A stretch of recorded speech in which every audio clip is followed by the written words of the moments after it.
Ahora vamos a resolver esta ecuación. Acuérdense que nos están diciendo que hay que calcular todas las soluciones de la ecuación trigonométrica dada. Entonces ahora vamos a resolver esta ecuación y también acordémonos que los resultados van a ser en radianes.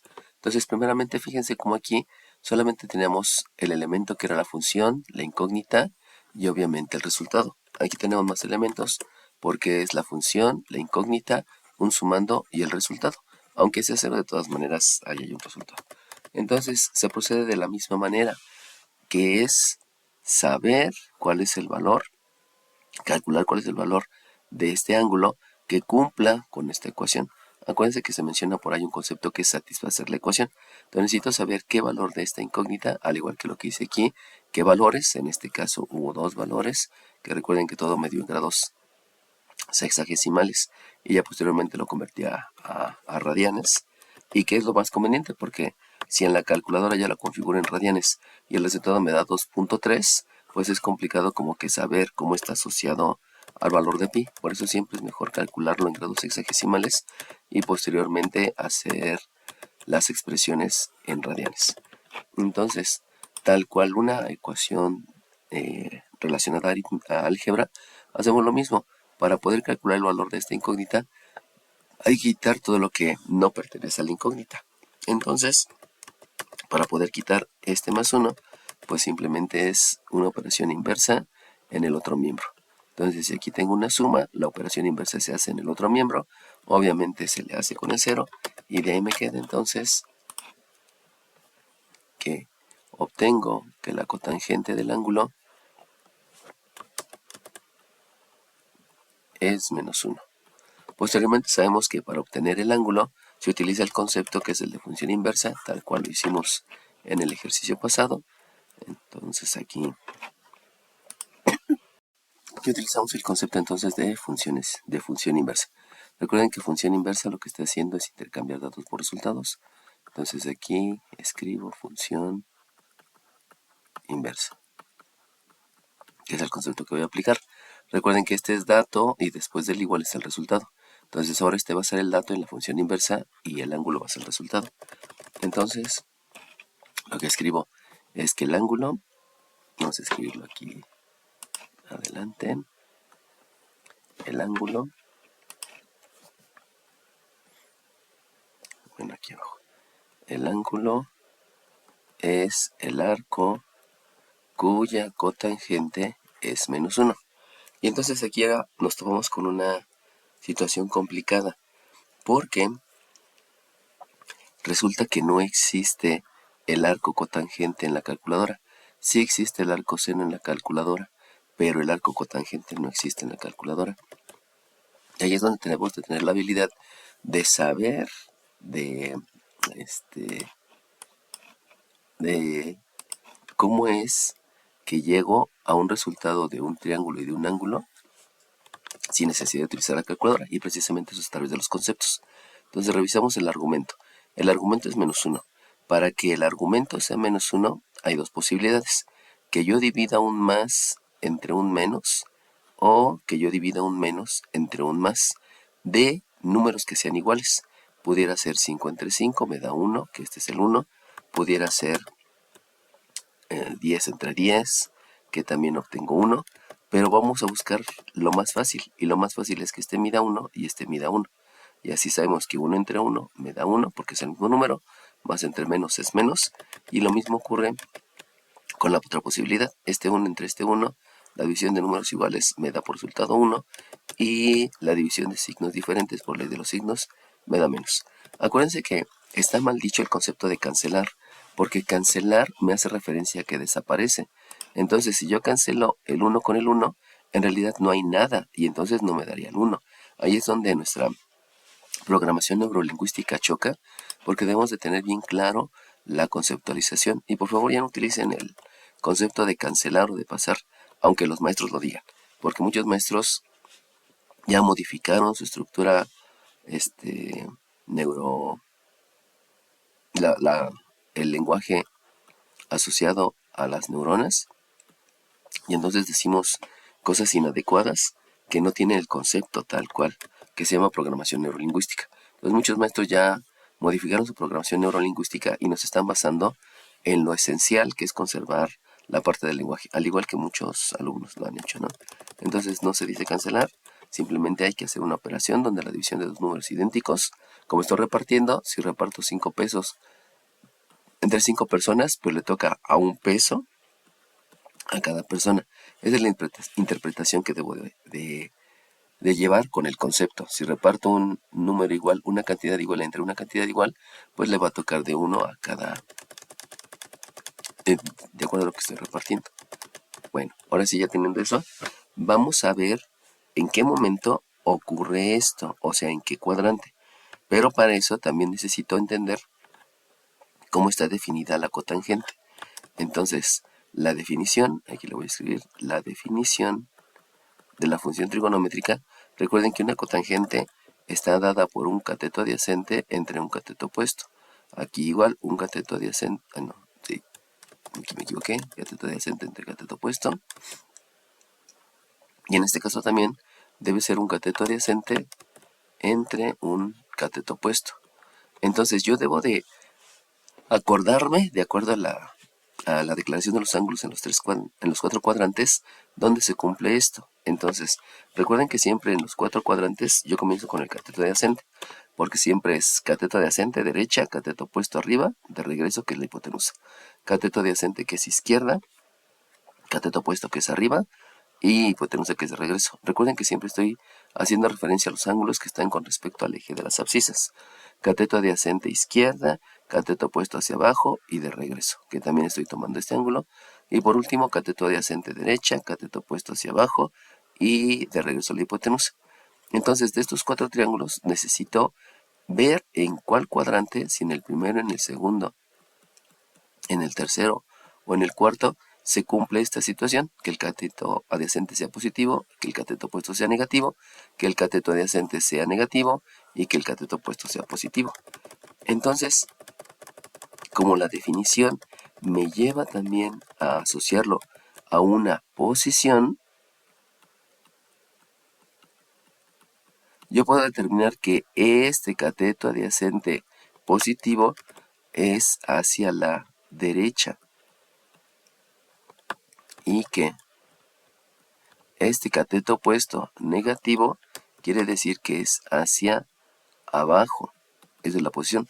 Entonces, si del centro me voy a la derecha, luego aquí, del centro del origen me voy a la derecha y luego me voy abajo y de regreso, entonces estoy determinando que el ángulo asociado a este triángulo va a estar en el cuarto cuadrante, que eso es lo que debo de determinar en un inicio, ¿no? En dónde está el triángulo. Luego nos vamos al otro. En el otro tengo un cateto adyacente que es -1 y un cateto adyacente que es -1 quiere decir que es hacia la izquierda. Acuérdense que el cateto adyacente va referido a la horizontal. Por eso en la horizontal nada más puede ser derecha o izquierda. Y un cateto opuesto positivo quiere decir que está asociado a la vertical y este es hacia arriba. Entonces vamos aquí a dejar un espacio conveniente. Cumpliendo con esto, un horizontal hacia la izquierda es del centro, es hacia la izquierda, y luego dice que es vertical hacia arriba. Entonces vamos a arreglarlo para que quepa el triángulo. Es hacia la izquierda y luego hacia arriba y de regreso. Eso quiere decir entonces que estamos hablando de un triángulo que está en el segundo cuadrante. Así que esas son las posibles soluciones que yo tengo. Una solución con estas características, derecha y abajo, y otra solución con estas características, que es izquierda hacia arriba. Ahora, ya que tenemos los dos triángulos, vamos a asignar los valores. Quiere decir que el cateto adyacente es 1. El cateto adyacente es 1 porque es hacia la derecha, y el cateto opuesto es -1 porque es hacia abajo. Entonces aquí es hacia abajo, aquí es 1. El cateto adyacente es hacia la izquierda, entonces aquí es el signo de la izquierda y aquí es la longitud, que es 1. Y el cateto opuesto, que es vertical hacia arriba y que es +1. Entonces el signo es positivo, indicando que es hacia arriba, y la longitud es 1. Ahora lo que me hace falta es precisamente calcular el otro ángulo, perdón, el otro lado. Aunque eso no es necesario, pudiera calcularlo o no pudiera calcularlo. Entonces, si lo calculo, sabemos que por teorema de Pitágoras, nosotros sabemos que el cuadrado de uno de los catetos más el cuadrado del otro de los catetos me da la hipotenusa al cuadrado, que es este caso donde necesito calcular la hipotenusa. Por lo tanto, de una vez, en el teorema de Pitágoras puedo aplicar la propiedad reflexiva para no estarme tardando tanto. Acuérdense que la propiedad reflexiva intercambia la posición. Y también hacemos operaciones inversas. Y entonces va a quedar que la hipotenusa yo la voy a calcular como la raíz cuadrada, ahí está precisamente la operación inversa, de lo que mide un cateto al cuadrado más lo que mide el otro cateto al cuadrado. Entonces de ahí yo me doy cuenta que tengo que aplicar la definición de potencia. Obviamente eso implica jerarquía de operaciones. Entonces por jerarquía de operaciones, lo primero que debo de hacer son las operaciones que están en el paréntesis. Recuerden que el radical es un paréntesis. Entonces lo primero que debo de hacer es la suma, pero no puedo hacer la suma sin antes hacer la definición de potencia. Y la definición de potencia me dice que debo de multiplicar por sí mismo a la base tantas veces como indica el exponente. Por lo tanto, si multiplico al 1 por sí mismo 2 veces, me da 1. El 1 por sí mismo me da 1. El 1 más 1 me da 2. Hago la ley de la suma porque tienen signos iguales. Y así obtengo que la hipotenusa es raíz de 2. Para ambos casos, ¿no? Esto ya saben que es a través de la aplicación del teorema de Pitágoras. Y entonces aquí debo de acordarme de los triángulos notables. El primer triángulo notable es uno que mide aquí 60 grados, uno que mide aquí 30 grados, uno que mide aquí... ¿de dónde proviene este triángulo notable? Les explico. Este triángulo notable proviene de un triángulo isósceles, donde el triángulo isósceles, al tener los lados iguales, que vamos a mencionar que tiene una medida de 2, también sus ángulos son iguales. Y para que sean iguales, al saber que la suma de los ángulos internos de un triángulo siempre es 180, si lo divido entre 3 porque son iguales, pues resulta que este tiene un valor de 60, este tiene un valor de 60 y este tiene un valor de 60. Entonces lo que hago es este triángulo lo parto a la mitad. Si yo lo parto a la mitad, resulta que se van a cumplir varias características. La primera es que este 2 sigue siendo 2. Este como está a la mitad, pues aquí es 1. Este como está a la mitad, este aquí es 30. Y este se conserva. Y como la suma de los ángulos internos de un triángulo es 180, si allá tengo 90, pues resulta que este es un ángulo recto. Entonces de ahí ya sabemos, por la definición de las funciones trigonométricas, que yo puedo obtener el seno del ángulo de 30 grados, que va a ser cateto opuesto entre hipotenusa, que tiene un valor de 1/2. También puedo conocer el valor del coseno de 30, que es cateto adyacente, y entonces ya no puedo. Por lo cual, lo primero que debo de hacer es la aplicación del teorema de Pitágoras, tal cual lo había hecho anteriormente. Entonces, del teorema de Pitágoras, otra vez, considerando el teorema de Pitágoras, sabemos que un cateto al cuadrado más el otro cateto al cuadrado me da la hipotenusa al cuadrado. Entonces, cuando hago la sustitución, tenemos que un cateto al cuadrado mide, bueno, un cateto es precisamente el que no conozco, más el otro cateto al cuadrado que es 1, eso me da la hipotenusa al cuadrado, que es el 2 al cuadrado. Y de ahí de aritmética, pues ya simplemente hacemos la respectiva jerarquía de operaciones. Por jerarquía de operaciones, la primera operación que hago son las potencias, es la definición de potencia. Y eso me produce un 1 al cuadrado, que es 1, 1 por 1 es 1, 2 multiplicado por sí mismo 2 veces me da 4, y posteriormente aplicamos el concepto de operación inversa. Y por operación inversa, como este es más 1, la operación inversa es que se lo reste al 4, me da un 3, y también este cuadrado, por operación inversa, se hace en el otro miembro, y eso implica que el cateto que me hace falta tiene una medida de raíz de 3. Y con eso yo ya puedo calcular todas las funciones trigonométricas. Por definición, seno, coseno, tangente, cotangente, secante, cosecante, etc.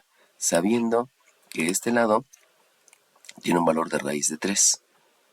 Ahora sí, ya puedo calcular el valor del coseno del ángulo, que es cateto adyacente, que es raíz de 3 sobre hipotenusa, y ya tengo la posibilidad de calcular todas las funciones trigonométricas. Entonces, ese es un triángulo notable. El otro triángulo notable es un triángulo que es un triángulo isósceles, donde este mide 1, este mide 2, por lo tanto al ser isósceles estos son iguales, y si aquí ya va 90 y la suma de estos dos también me tiene que dar 90 para que en total sea 180, pues resulta que este es 45 y este es 45. Y de ahí por teorema de Pitágoras, haciendo lo mismo que hice hace un momento, por teorema de Pitágoras directamente voy a sustituir. Eso quiere decir que la hipotenusa al cuadrado es igual a un cateto al cuadrado más el otro cateto al cuadrado. Acuérdense que los catetos son los lados más pequeños. Y al hacer jerarquía de operaciones, lo primero que debo de hacer es la definición de potencia, o sea, multiplicar a la base por sí misma tantas veces como indica el exponente. Aquí me da 1 por 1 que es 1, aquí también 1 por 1 que es 1. Luego hago la ley de la suma, donde 1 más 1 me da 2, se conserva el signo que predomina y posteriormente realizo una operación inversa, y con la operación inversa en el otro miembro, entonces me queda que la hipotenusa es raíz de 2. Por lo tanto, este último lado, que es la hipotenusa, tiene un valor de raíz de 2. Y ya con estos valores, yo ya puedo calcular todas las funciones trigonométricas relacionadas a 30, a 60, inclusive, si fuera necesario, también a 90. Eso también luego se los tengo que explicar. Y el de 45. Entonces, como yo no puedo obtener la cotangente, perdón, el arco cotangente en la calculadora, me tengo que basar en estos dos triángulos para saber si uno de esos dos cumple con lo que yo estoy teniendo por la posición indicada por estos signos, por la definición y, como les había dicho, por la posición. Entonces, reviso este triángulo, a cuál de los dos triángulos notables se parece. Y si se dan cuenta, este triángulo se parece al triángulo de la derecha aquí en posición, o sea, el de 45 grados. Por lo tanto, yo ya me doy cuenta que este ángulo mide 45, y como ese ángulo mide 45, yo ya puedo asegurar entonces que el ángulo en el tercer, disculpen, no es el ángulo alfa. Aquí tuve una imprecisión desde el principio, porque este ángulo no se llama así. Recuerden que todo viene de la ecuación. Aquí tiene otro nombre, así que lo dibujamos tal cual el nombre. Entonces, ahora sí puedo contestar. La respuesta es que este ángulo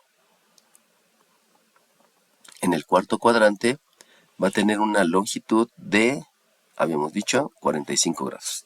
Pero 45 grados, vuelvo a hacer la aclaración, que tiene que ser en radianes.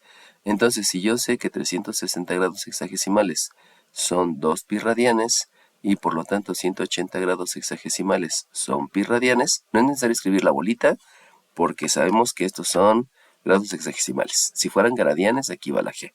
No es necesario escribir aquí el radianes, porque tiene el pi y todo lo asociado con pi es radianes. Continuando con eso, el 90 es la mitad, o sea, es pi entre 2.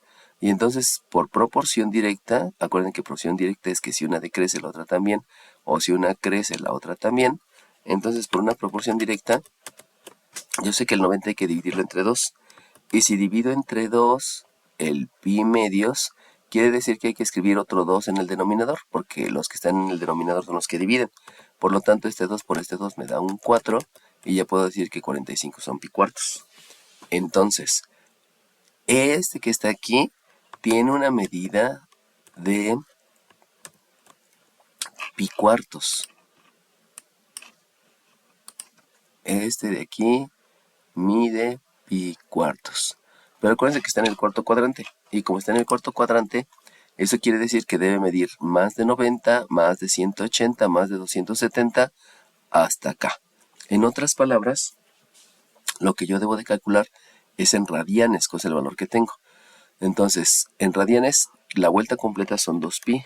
Así que vamos a hacer uso de nuestra aritmética básica en la primaria. Y en la primaria, nosotros sabemos que el 2pi, si yo le resto pi cuartos, necesito este entero expresarlo en cuartos. Por lo tanto, en el kinder me enseñaron que si yo tenía un entero y lo divido en 4, tengo entonces 4 cuartos. Y si yo tengo otro entero y lo divido en cuartos, entonces ya tengo 5 cuartos, 6 cuartos, 7 cuartos y 8 cuartos. Del conocimiento de kinder, sabemos entonces que este 2 entero yo lo puedo expresar en números racionales como 8 cuartos, que ahí va a ser lo importante. Entonces, mentalmente, nosotros sabemos que estos son 8 cuartos. Y si al 8 cuartos le estoy quitando un cuarto, entonces yo ya sé la medida del ángulo. Y la medida del ángulo en el cuarto cuadrante, que va a ser el resultado, pues precisamente son 7 cuartos de pi. Ese es el ángulo en el tercer cuadrante. Recuerden, perdón, en el cuarto cuadrante. Acuérdense que en el primer cuadrante debe medir más de pi medios, más de pi, más de 3 medios de pi, hasta llegar aquí. Lo único que estoy haciendo es hacer dándole nombres al ángulo de acuerdo a los radianes, que poco a poco van a ir aprendiendo ustedes. Y entonces aquí tengo que entender que esta es la primera solución, pero si le doy una vuelta es otra solución y si le doy otra vuelta es otra solución. Entonces aquí le debo de agregar más n veces 2pi, porque dependiendo de cada vuelta hay otra solución que es otros 2pi, que es una vuelta completa, otros 2pi. Esa es la razón por la que se agrega ese sumando, y que obviamente debería ser 2npi, pero haciendo la explicación que son el número de vueltas de 360 grados o de 2pi radianes, por eso se deja escrito así. Bueno, entonces ya tenemos la solución en el cuarto cuadrante. Ahora nos falta escribir la solución, pero la solución ahora es en el segundo cuadrante. Y la solución en el segundo cuadrante obedece a lo mismo. Sabemos que aquí este ángulo es 45 grados, que ya habíamos mencionado que es pi cuartos. Pero un ángulo en el segundo cuadrante, recordemos que siempre es con respecto al sentido positivo del eje de las abscisas, mide más de 90, o sea, más de pi medios, y llega hasta acá. Por lo tanto, debo de considerar que todo este ángulo llano, que mide 180, pues en realidad lo voy a considerar como pi, porque es lo que mide 180 en radianes. Y a eso le voy a restar este pi cuartos. Le resto pi cuartos. Y volvemos a lo mismo, aquí hay un entero. Por lo tanto, en un entero de lo que nos enseñaron en el kinder, hay un cuarto, 2 cuartos, 3 cuartos, 4 cuartos. Por lo cual, en lugar de decir el un entero, que aquí está escrito, aunque no se escribe, decimos que son 4 cuartos de pi. Y si a 4 cuartos le resto un cuarto, pues ya puedo determinar entonces que el ángulo en el segundo cuadrante es de 3 cuartos de pi, pero como esta es una solución, y luego si le doy otra vuelta hay otra solución, y si le doy otra vuelta hay otra solución, cada una de estas vueltas completas son 360 grados, aunque también sabemos que es 2pi. Entonces es más n veces 2pi, que es cada una de las vueltas que le estoy dando para poder obtener otro resultado. Entonces, cuando nos topemos con cotangentes, vamos a tener que recurrir a los triángulos que ya conocemos, a los triángulos de los cuales están hechos, a los triángulos notables, que están hechos a través de medidas de algo que es dividir y del uso del teorema de Pitágoras. Entonces, ese problema lo vamos a tener con la cotangente, lo vamos a tener con la secante y lo vamos a tener con la cosecante, que esas tres funciones trigonométricas no existen los arcos en la calculadora.